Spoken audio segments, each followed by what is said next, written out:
Hello everyone, I'm Bill Gatewood, Director of the Old State House Museum, and I'm here with Mike Dauzat, the Historic Site Manager for the museum, and we are standing in front of the fountain and at the museum. Appeared in the 1876 Philadelphia Centennial Exposition, and after the exposition was over, it was sent by train to Little Rock and installed in 1877.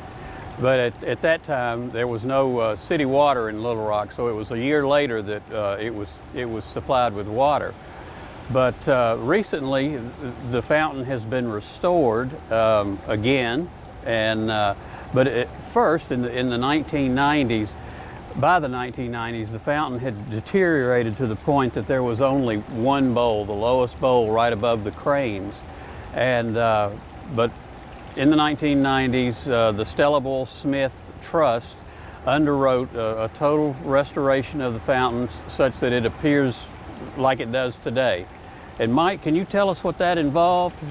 As far as refinishing it? Yes. What have you? Well, what we did was we had plumbing problems to begin with, and it was a good time for us to go ahead and redo the fountain. And the reason we did it, it was flaking so badly, the rust was awful, and it was beyond what we could repair. We had done some refinishing work on it probably 6 or 7 years ago, but that was mostly using a good quality paint, and it looked great, but at this point it was just too, in a sense, deteriorated for us to do anything.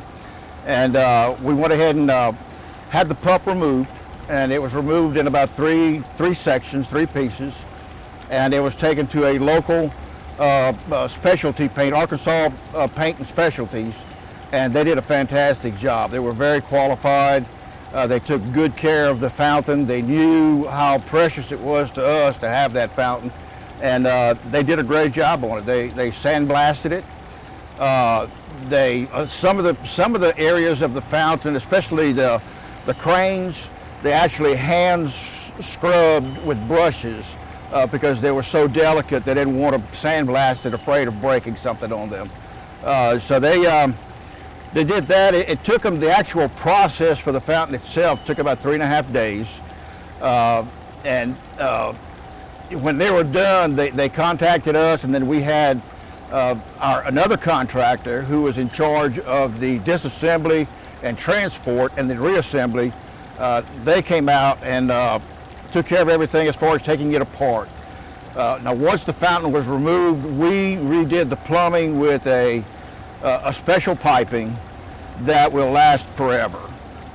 It's called a PEX system, and it really increased our pressure. As you can see, if you can see it, the fountain on the very top spout, it's shooting out about 2 feet right now. Prior to that, it was about 9 to 10 inches. So that's pretty much where we are with it. It was carried, it was reassembled here very meticulously. The contractor was very, very cautious to make sure everything went the way it should have gone. And once we put things back together, we had a lot of comments on it, saying how great of a job that it was on the refinish job on the fountain. Is there anything that you routinely do to the fountain to keep it up and running, like, you know, in the winter, summer, spring, fall, whatever? Well, during the entire year, we'll take a pool skimmer, which is a net, and we remove all the trash. Of course, we have a lot of filters in place, and the filters take care of a lot of that job for us. And we do add a little bleach to it to keep the algae from growing. Algae is a big enemy to the fountain, to the paint job. Once the algae starts, it makes its way under the paint, and it creates a problem of rust and deterioration. So we try to control the algae as much as possible without adding too much bleach to it. But during the winter, we shut it down. We open up all the pipe work. We will take an air compressor and blow all the spouts, the crane, the top spouts, make sure we try to get all the water out of it. And with a season like we had this past year with 0 temperatures, apparently we had a problem there where we had water that remained behind, and it showed up as a broken pipe. But anyway, especially during the spring, we have a lot of pollen that'll fall. and a lot of these tree buds, tree flowers that'll fall, and that's a pretty good job. And then in the fall, in the winter, when the leaves begin to fall, it's just a constant, twice a day, we have to get all the leaves out of the fountain basin. But that's pretty much what we do. Well, I know it's a big job. And who do we have to thank for the plantings around the fountain? The master gardeners here in Pulaski County Master Gardeners, they do a great job. There's a great team of, it's mostly women, but they come out here, they're enthusiastic, they want to take part in what we have. I mean, they're just really, they've kind of adopted it as their own. I mean, they're really dedicated to what they do, and we really appreciate them.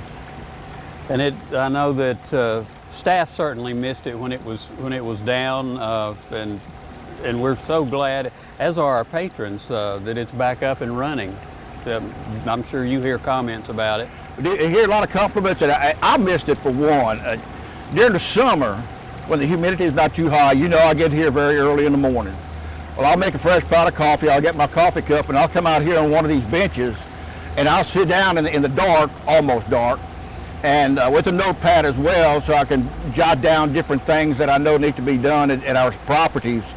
But it's just so nice to hear the water just running, and it's just a calm, a peace that's there. And during the winter, especially with the first cold front coming through, which is usually the first weekend in September, I'll be out here that morning. The first morning I come to work and it's cool, I'll be sitting out here for several mornings during the week because I enjoy it. And I see many people come out here and eat their lunch next to it. I mean, it's great to have it here. Well, thanks everybody for coming by. Please come, and as the sign says, enjoy the lawn. Thanks.